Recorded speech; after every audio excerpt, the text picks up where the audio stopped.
that's when I started to see a common trend between children in my daycare. The boys and girls who were potty trained the fastest were the ones whose parents never trained them with pull-up diapers. After months of seeing this occur time and time again, I was convinced pull-up diapers simply don't work. If there's one thing I refused to do when potty training my daughter Emily, it was putting her in pull-up diapers. But I had to ask myself why so many parents are getting aboard the pull-ups bandwagon. Now, understand that the diaper business is a multi-billion-dollar industry. They know when your child is a baby, every dirty diaper will have to be replaced, and that's another dollar in their pockets. But once your child gets a little older, these companies risk losing your business. So how do they squeeze every last cent out of you before you no longer need their product? By creating a diaper you need to buy after diapers, or commonly known as pull-ups. This is all really a ploy for the company to get your business longer. All these companies really care about is how much money they make and sneakily advertise it as some amazing tool for potty training. Without turning this into a boring rant, these diapers will more than triple the amount of time it takes to successfully teach your child how to use the potty. Now, with that said, let me give you a word of warning. Not having your child potty trained quickly is completely frustrating, and the story I'm about to share with you will reveal just how messy it can be. Anyone who knows me would call me a shopaholic with no hesitation. On weekends, my big adventure of the day would be running out to the mall and window shopping or trying on different outfits. I very seldom bought anything, as most of our family's income went towards food and bills, but it's always nice to look. There I was in Saks Fifth Avenue with my little Emily, who was now just 26 months old and in her first week of potty training, when a pair of $348 black silk Prada dress pants leapt off the rack and led me to a change room. Now, I would never spend that on a pair of pants myself, but just had to see how they would look on me. They were a perfect fit, and as I turned my body from left to right, my eyes would stay glued to the mirror, admiring myself in the pants from all sides. You see, what made trying to potty train Emily on my own without a plan so frustrating was that I had no idea how to make her tell me when she needed to go potty. While my eyes were fixed on the mirror, Emily quietly had an accident all over the changing room floor without me even noticing. I unbuttoned the pair of Prada pants and immediately wished life had an undo button as I watched them fall down in the puddle of pee surrounding the change room floor. Needless to say, not knowing exactly how to potty train my child ended up costing me not just $348 on a new pair of pee-soaked pants, but total and utter embarrassment. I will admit, at that point, all I wanted to do was cry. Instead, I used my pain to light a fire within me and decided to find out exactly how to quickly potty train any child so Emily would never have an accident in public again.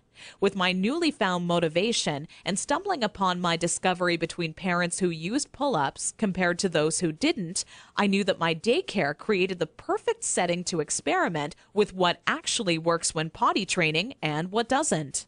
What clicked in my mind one day is that for years, potty training had been one big puzzle.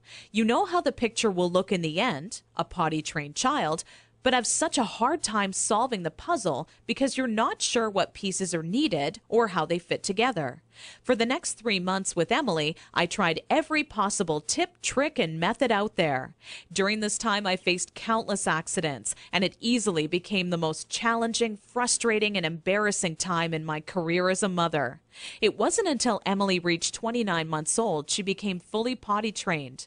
By that time, I'd filled up an entire old leather notebook, jam-packed with all the notes I had taken during my first attempt ever at potty training. In addition to my own findings, I was receiving input and feedback from nearly all the parents whose children attended my daycare. On paper, it started to become clear to me what methods were effective and worked time and time again for families. 2 years and one more child later, all of my findings had been turned into what I believe is the only effective method in existence to quickly potty training any child in as little as 3 days. It wasn't until I started giving out copies to all the parents whose children attended my daycare I knew I was on to something big. The next week, parents started approaching me out of the blue, asking, how can I quickly and easily potty train my child? I would kindly give a copy of the guide along with my business card clipped to the top left-hand corner to anyone who asked. I would say over 127 mothers and fathers had come to my daycare that month alone just for a copy of the potty training guide that I'd spent so much time creating. When I would walk into my office in the morning, there'd be a minimum of 37 messages on my answering machine waiting there for me. I was getting phone calls from people either thanking me for helping them train their child in under a week, or who heard about my guide from a friend or family member and wanted to know how they could get their hands on a copy. Listening to these messages quickly became a daily part of my routine and would take almost 45 minutes out of my workday. People started to call me an expert potty trainer, and I was flattered, but it was something I definitely never asked for or planned on when setting out to create my personal guide. Sometimes I wished it would even go away, as there were people who would seek out my personal phone number and insist on calling me at home. I don't know about you, but running around the house after children is hard enough on its own without constantly running towards or being on the phone. One day, an old friend showed up at my doorstep for a visit unexpectedly. As we sat down for a cup of coffee, she asked, "What's new?" I continued on to tell her about how I stumbled upon a method to potty training children that is so effective, I was starting to get phone calls from all over telling me they heard about it and wanted a copy. That's when my old friend inwardly smiled and said to me, "Why don't you make it available on the internet?" I thought, what an amazing idea. It can be made instantly available 24 hours a day.